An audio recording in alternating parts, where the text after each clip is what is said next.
Good morning विद्यार्थियों। Science में हम पाठ 6 रासायनिक अभिक्रिया व उत्प्रेरक के बारे में अध्ययन कर रहे हैं। इस पाठ में हमने रासायनिक अभिक्रिया की परिभाषा, रासायनिक समीकरण व रासायनिक समीकरण के लिखने के चरणों के बारे में पिछले वीडियो में अध्ययन कर चुके हैं। आज हम इस पाठ में रासायनिक अभिक्रियाओं की या रासायनिक समीकरण की विशेषताओं के बारे में बात करते हैं। तो आज का हमारा टॉपिक है रासायनिक समीकरण की विशेषता।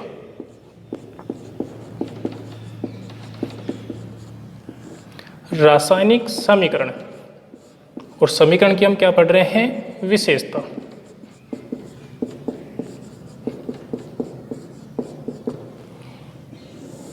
विशेषताओं में अब हम बात करें, पहली विशेषता क्या होगी? अभिकारक व उत्पाद की क्या मिलती है? हमें जानकारी प्राप्त होती है। यानी जो रासायनिक समीकरण है उसके द्वारा जो अभिकारक है और जो क्या है उत्पाद, उसकी हमें क्या प्राप्त होती है? जानकारी प्राप्त होती है। जानकारी प्राप्त होती है। जैसे परमाणुओं की संख्या, परमाणुओं की संख्या। इसके अलावा क्या कह सकते हैं हम? अणुओं की संख्या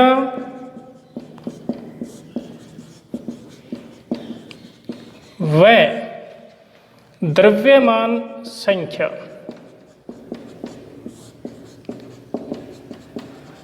तो ये जो जानकारी है वो हमें किसके द्वारा मिल रही है? रासायनिक समीकरण के द्वारा प्राप्त हो रही है। और इस बात को हम एक एग्जाम्पल के द्वारा समझ सकते हैं।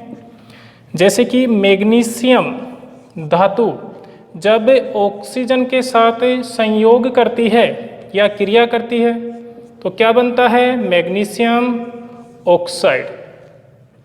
अब यहाँ पे आप देख सकते हैं कि ऑक्सीजन के कितने परमाणु हैं? 2 परमाणु हैं। जबकि इस तरफ आप देखें तो ऑक्सीजन के कितने परमाणु हैं? केवल 1 परमाणु है। अतः इसे हम क्या करेंगे? संतुलित करेंगे। तो संतुलित करने के लिए हमें इसको क्या करना पड़ेगा? 2 से गुणा करना पड़ेगा। जब हमने इसको 2 से गुणा किया तो ऑक्सीजन के तो 2 परमाणु हो गए, लेकिन मैग्नीशियम के भी कितने परमाणु हो गए? 2। लेकिन इस तरफ केवल कितना परमाणु है? 1। तो इसको भी हमने क्या कर दिया? 2 से गुणा कर दिया। अब आप इस समीकरण में देख सकते हैं कि मैग्नीशियम के कितने परमाणु हैं? 2। ऑक्सीजन के कितने परमाणु हैं? 2। लेकिन यदि आपसे पूछा जाए कि ऑक्सीजन का कितना अणु है तो वो कितना है? 1 अणु है। आप उत्पाद की तरफ देख सकते हैं, मैग्नीशियम के कितने परमाणु हैं? 2। ऑक्सीजन का कितना परमाणु है? 2। अब हम दूसरे नंबर की विशेषता के बारे में बात करते हैं कि जो रासायनिक समीकरण है, क्या जो रासायनिक समीकरण है वह पदार्थों के या पदार्थों की जो भौतिक अवस्थाएं हैं, भौतिक अवस्थाएं की जानकारी देता है। या हम कह सकते हैं कि जो रासायनिक समीकरण है उसके द्वारा पदार्थों की भौतिक अवस्थाओं का पता चलता है। तो भौतिक अवस्थाओं की क्या मिलती है? हमें जानकारी मिलती है या जानकारी प्राप्त होती है। और भौतिक अवस्थाओं की बात करें तो हम क्या होगी? एक ठोस अवस्था होती है, एक होती है द्रव अवस्था और एक होती है गैसीय अवस्था। और इनके बारे में हम पहले पढ़ चुके हैं। अब हमारे पास है तीसरी विशेषता, किसकी? रासायनिक समीकरण की। तो तीसरी विशेषता क्या होगी? रासायनिक समीकरण के द्वारा जो रासायनिक अभिक्रिया होती है, रासायनिक समीकरण के द्वारा जो रासायनिक अभिक्रिया है उसकी जो आवश्यक शर्तें हैं, किसकी? रासायनिक अभिक्रिया की आवश्यक शर्तों के बारे में यहाँ पे पता चलता है या उनकी सूचनाएं हमें प्राप्त होती हैं। आवश्यक शर्तों का मतलब यहाँ पे क्या हो? जैसे कि कोई अभिक्रिया ताप की उपस्थिति में होती है, कोई ऐसी अभिक्रिया है जो दाब की उपस्थिति में होती है और कुछ अभिक्रियाएं ऐसी होती हैं जो उत्प्रेरक की उपस्थिति में होती हैं। तो ये सभी क्या हैं, अभिक्रिया की आवश्यक शर्तें हैं और इनकी जो सूचना है वो हमें किससे मिलती है, रासायनिक समीकरण से प्राप्त होती है। इसलिए यह क्या है, रासायनिक समीकरण की क्या है, विशेषता है। आगे हम बात करें विशेषताओं में, तो चौथे नंबर की विशेषता क्या है कि रासायनिक समीकरण के द्वारा जो रासायनिक अभिक्रिया उष्मा सेपी है या उष्मा शोषीय के बारे में भी हमें क्या मिलती है, जानकारी मिलती है। जैसे कि रासायनिक समीकरण के द्वारा जो रासायनिक अभिक्रिया है, रासायनिक अभिक्रिया उष्मा सेपी है या उष्मा शोषी है, उष्मा शोषी है की जानकारी भी हमें किससे मिलती है, रासायनिक समीकरण से मिलती है। आगे हम बात करें पांचवें नंबर की विशेषता, तो रासायनिक समीकरण के द्वारा, किसके द्वारा, रासायनिक समीकरण के द्वारा अभिक्रिया उत्क्रमणीय है या अनुत्क्रमणीय है, उत्क्रमणीय है या अनुत्क्रमणीय की सूचना भी हमें किससे मिलती है, रासायनिक समीकरण के द्वारा। तो अभिक्रिया कैसी है, उत्क्रमणीय है या फिर कैसी है, अनुत्क्रमणीय है। तो क्या बोला मैंने अभी कि रासायनिक समीकरण के द्वारा जो अभिक्रिया उत्क्रमणीय है या फिर अनुत्क्रमणीय की सूचना भी हमें कहाँ से मिलती है, रासायनिक समीकरण के द्वारा मिलती है। जैसे कि हम एक एग्जाम्पल की बात करें यहाँ पे, तो मैं लिख रहा हूँ पोटेशियम क्लोरेट KClO3 और इसके द्वारा क्या बनेगा, potassium chloride plus oxygen gas. इसको संतुलित करने के लिए आप यहाँ पे 2 लगाएंगे, यहाँ पे भी आपको क्या लगाना पड़ेगा, 2, जबकि यहाँ पे क्या लगाएंगे आप, 3। और एक दूसरे नंबर की अभी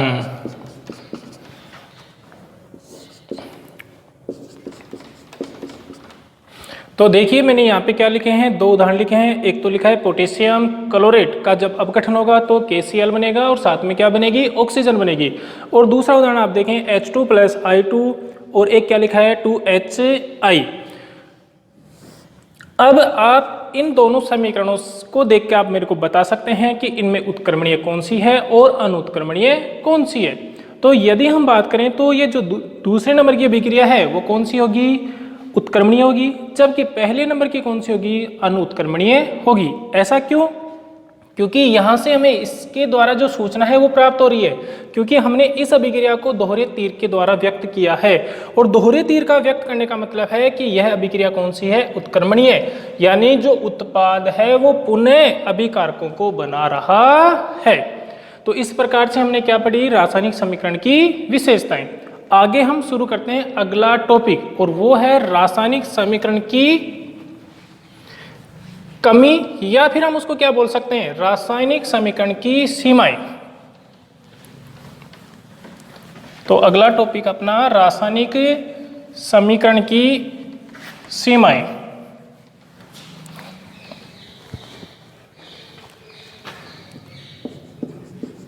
सीमाएं या फिर क्या बोल सकते हैं आप इसको, कमी। पहली कमी आप इसको देख सकते हैं कि जो रासायनिक समीकरण है वो रासायनिक अभिक्रिया की पूर्णता की जानकारी नहीं देता है। तो मैं क्या लिख सकता हूं यहाँ पे, रासायनिक अभिक्रिया की पूर्णता की जानकारी प्राप्त नहीं होती है, जानकारी प्राप्त नहीं होती है या नहीं प्राप्त होती है। दूसरी इसकी कमी है वो क्या है कि अभिकारक और क्या होगा, उत्पाद, अभिकारक व उत्पाद की जो सांद्रताएं हैं, अभिकारक व उत्पाद की क्या है, सांद्रताएं हैं, उनके बारे में भी स्पष्ट रूप से रासायनिक समीकरण के द्वारा पता नहीं कर सकते हैं। तो अभिकारक में उत्पाद की सांद्रता को स्पष्ट नहीं करता कौन है? रासायनिक समीकरण स्पष्ट नहीं करता है। तो हमने जो दूसरा टॉपिक पढ़ा वो क्या है? रासायनिक समीकरण की सीमा या फिर कमी। तो इसमें पहली कमी क्या है? रासायनिक अभिक्रिया की पूर्णता की जानकारी प्राप्त नहीं होती है। दूसरी क्या है? अभिकारक व उत्पाद की जो सांद्रताएं हैं उनको रासायनिक समीकरण के द्वारा स्पष्ट नहीं किया जा सकता है। अब आप आगे देख सकते हैं अगला जो टॉपिक अपना रासायनिक जो अभिक्रियाएं हैं उनके प्रकार। तो अगला टॉपिक हमारा क्या है? रासायनिक अभिक्रियाओं के प्रकार।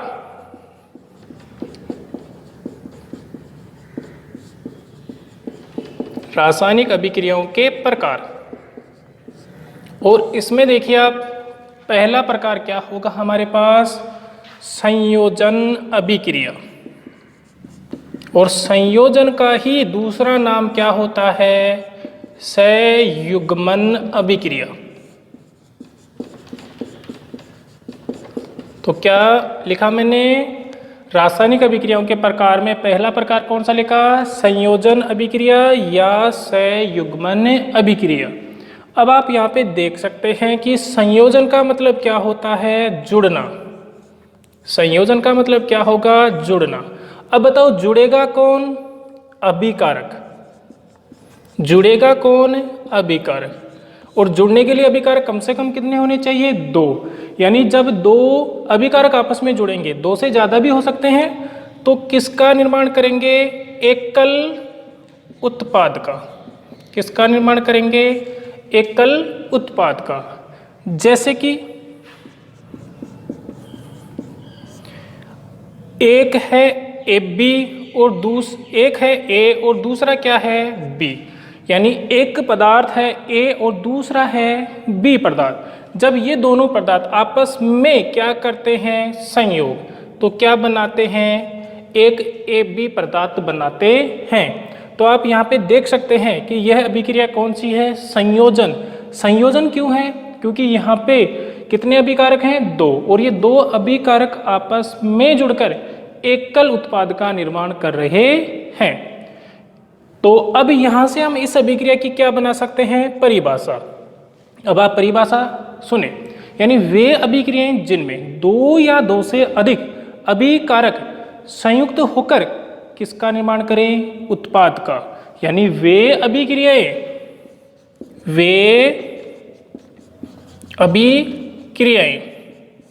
जिनमें क्या बोला मैंने? वे अभिक्रियाएं जिनमें 2 या 2 से क्या है? अधिक अभिकारक। 2 या 2 से क्या है? अधिक अभिकारक संयुक्त होकर, यानी जुड़कर, संयुक्त होकर एकल उत्पाद बनाते हैं। क्या बनाते हैं? एकल उत्पाद बनाते हैं। उसे हम क्या कहते हैं?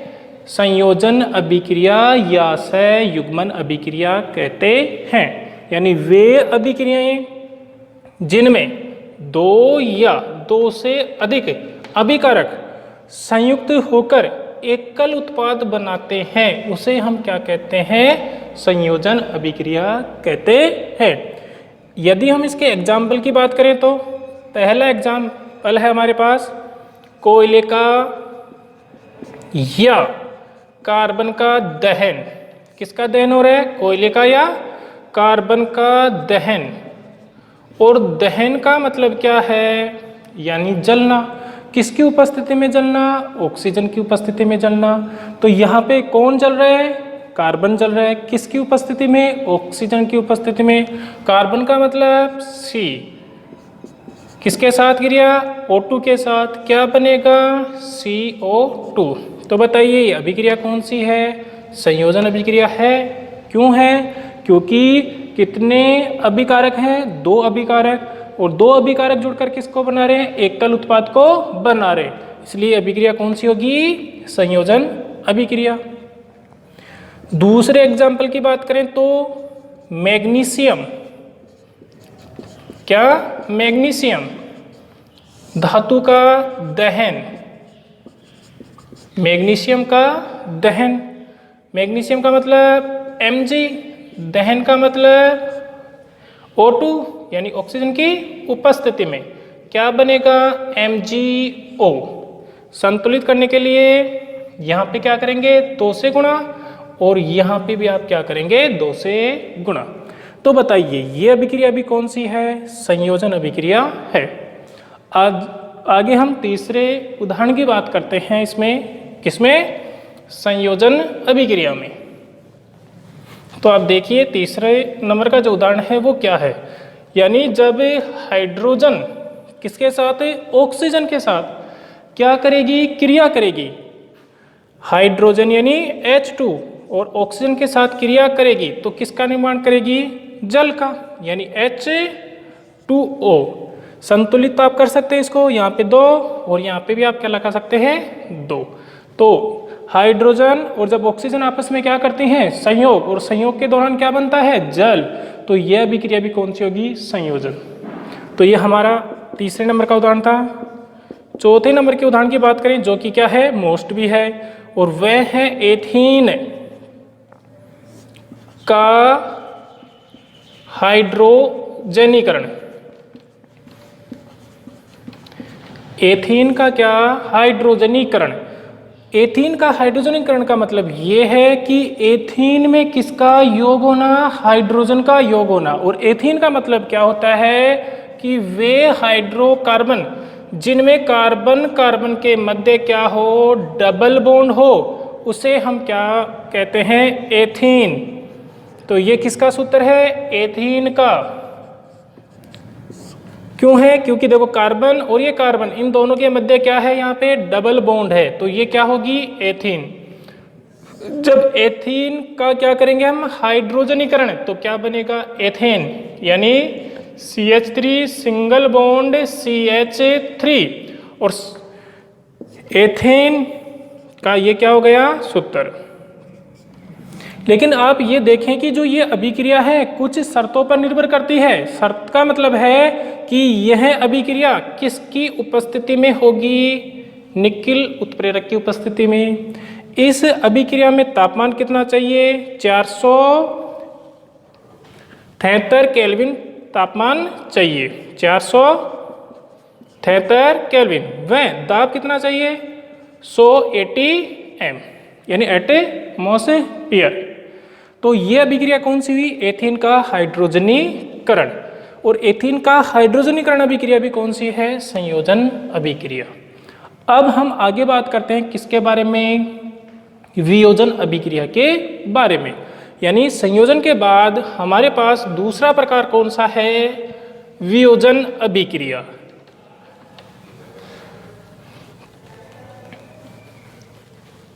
तो और वियोजन अभिक्रिया का दूसरा नाम क्या है, अपघटन अभिक्रिया। तो दूसरा प्रकार है हमारे पास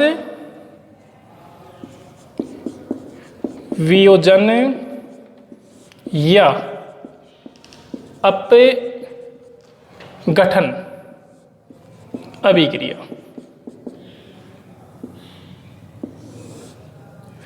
अब आप यहाँ पे देख सकते हैं कि वियोजन का मतलब क्या होगा। तो वियोजन का मतलब होता है टूटना। वियोजन का मतलब क्या होता है, टूटना। अब यहाँ पे आप बता सकते हैं टूटेगा कौन, यानी टूटना। तो टूटेगा कौन, अभिकारक। और जब अभिकारक टूटेगा तो कम से कम 2 क्या बनाएगा, उत्पाद बनाएगा। तो अभिकारक किसका निर्माण कर रहे हैं, उत्पाद का। जैसे कि एक हमारे पास क्या है, AB पदार्थ है, और यह AB पदार्थ टूट कर क्या बनाता है, A+B बनाता है। क्या बनाता है, A व B बनाता है। तो आप इस अभिक्रिया में देख सकते हैं कि यह कौन सी अभिक्रिया होगी, वियोजन। वियोजन क्यों होगी, क्योंकि यहाँ पे एकल अभिकर्मक टूटकर एक से अधिक क्या बना रहा है, उत्पाद बना रहा है। तो अब यहाँ पे हम इसकी क्या बना सकते हैं, परिभाषा। और परिभाषा क्या होगी, यानी वे अभिक्रियाएं जिनमें एकल अभिकर्मक, कौन? एकल अभिकर्मक टूटकर या अपघटित होकर दो या दो से अधिक क्या बनाए? उत्पाद बनाए, उसे हम क्या कहते हैं? वियोजन अभिक्रिया। तो क्या लिखेंगे हम? वे अभिक्रियाएं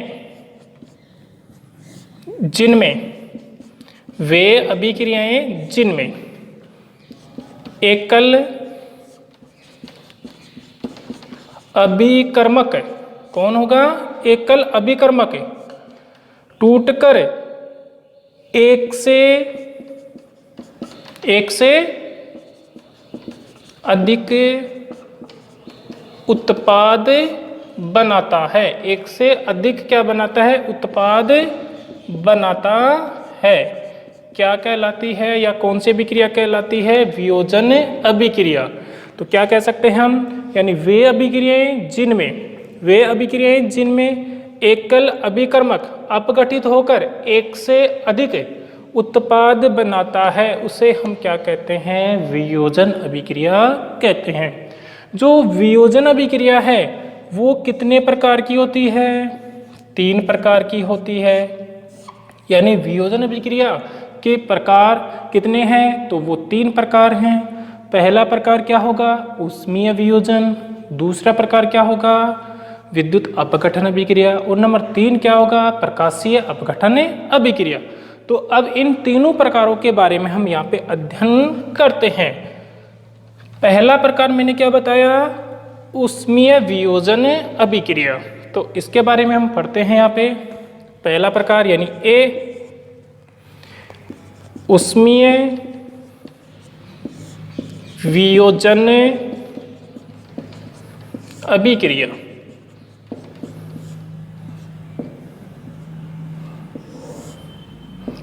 तो यहाँ पे आप ऐसा भी बोल सकते हैं इसको कि ऊष्मीय अपघटन अभिक्रिया भी बोल सकते हैं। तो परिभाषा क्या होगी? यानी वे अपघटनीय अभिक्रिया या वे वियोजन अभिक्रियाएं जो ऊष्मा द्वारा क्या हो? संपन्न हो या ऊष्मा के द्वारा पूरी हो, वो क्या कहलाएंगी? ऊष्मीय वियोजन अभिक्रियाएं कहलाएंगी। तो क्या होगा कि वे अभिक्रियाएं जो किसके द्वारा संपन्न हो रही हैं? यानी ऊष्मा के द्वारा क्या हो? संपन्न हो।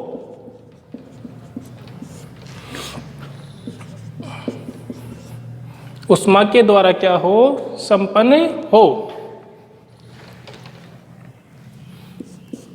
तो उन्हें हम क्या कहेंगे? ऊष्मीय वियोजन अभिक्रिया। अब यहाँ पे उदाहरण की बात करें तो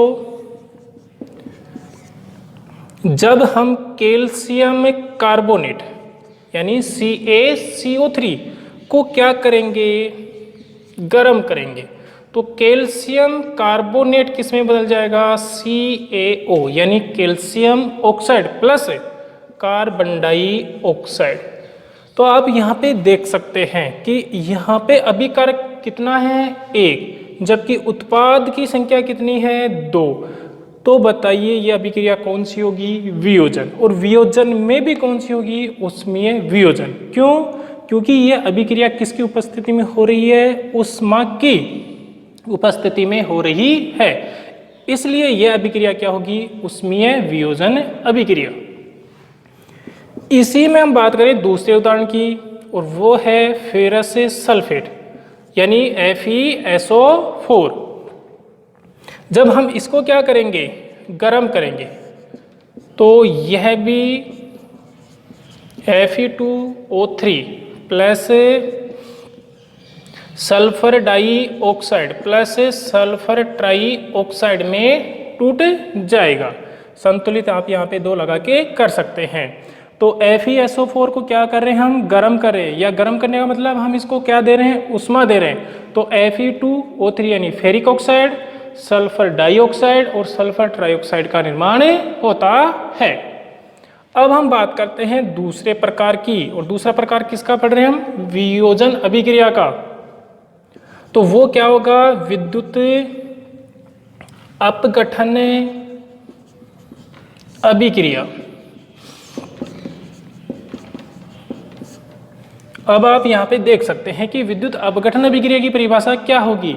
यानी वे अभिक्रियाएं या वे अपघटन अभिक्रियाएं जिनमें पदार्थ की गलित अवस्था में, कौन सी अवस्था में, पदार्थ की गलित अवस्था में विद्युत धारा प्रवाहित करने पर वह अपघटित होकर दो या दो से अधिक क्या बनाए, उत्पाद बनाए, उसे हम क्या कहेंगे, विद्युत अपघटन अभिक्रिया।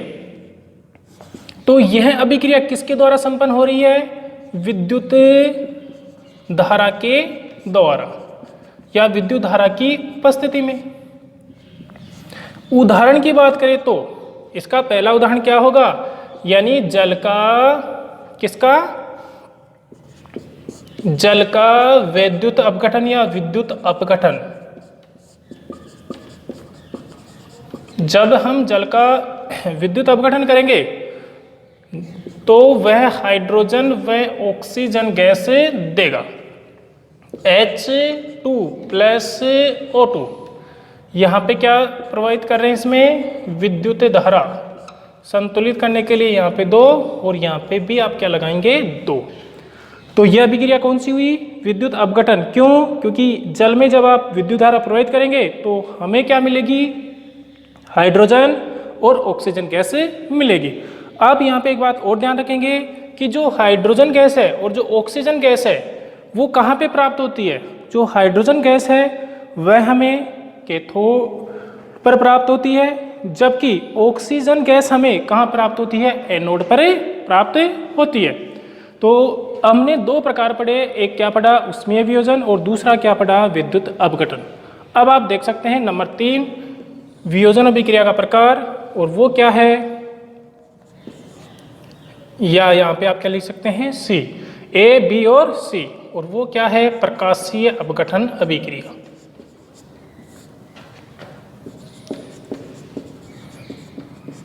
प्रकाशीय अपघटन अभिक्रिया क्या होगी परिभाषा, यानी वे अभिक्रियाएं जो किसकी उपस्थिति में हो, प्रकाश की उपस्थिति में।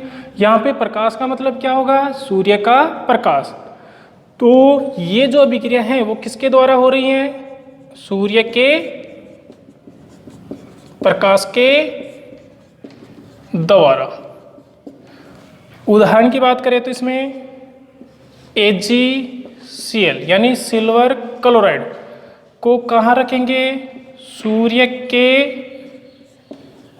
प्रकाश में, और जब आप इसको सूर्य के प्रकाश में रखेंगे तो क्या बनेगा, Ag प्लस Cl2। संतुलित आप यहाँ पे कर सकते हैं इसको 2, और यहाँ पे भी आप क्या लगाएंगे, 2। तो क्या हुई अभिक्रिया, AgCl को जब आप सूर्य के प्रकाश में रखेंगे तो क्या बनेगा, Ag प्लस Cl2। दूसरा उदाहरण इसमें हाइड्रोजन ब्रोमाइड यानी HBr को भी क्या रखेंगे हम, सूर्य के प्रकाश में। जब इसको हम सूर्य के प्रकाश में रखेंगे तो क्या बनेगा, H2 प्लस क्या बनेगा, Br2, H2 प्लस क्या बनेगा, Br2। तो हाइड्रोजन वह क्या बन रही है, ब्रोमीन गैस, किसके अपघटन पे, हाइड्रोजन ब्रोमाइड के अपघटन पे। और हाइड्रोजन ब्रोमाइड का अपघटन किसकी उपस्थिति में हो रहा है, सूर्य के प्रकाश की उपस्थिति में। तो बताओ कौन सी अभिक्रिया होगी, प्रकाशीय अपघटन अभिक्रिया। तो हमने बात की किसके बारे में, संयोजन और वियोजन अभिक्रिया। ये दोनों अभिक्रियाएं एक दूसरे के क्या होती हैं, विपरीत होती है। क्योंकि संयोजन का अर्थ आप जानते हो क्या है, जुड़ना, और वियोजन का अर्थ क्या है, टूटना। तो आज हमने क्या क्या पढ़ा, आज हमने पढ़ा रासायनिक समीकरण की विशेषताएं, इसके बाद हमने पढ़ा रासायनिक समीकरण की कमी, और उसके बाद हमने पढ़ा रासायनिक अभिक्रियाओं के प्रकार। और रासायनिक अभिक्रियाओं के प्रकार में हमने 2 प्रकार पढ़े, पहला क्या पढ़ा, संयोजन, और इसके बाद हमने पढ़ा वियोजन अभिक्रिया। आज इतना ही, आगे अगली क्लास में हम देखेंगे।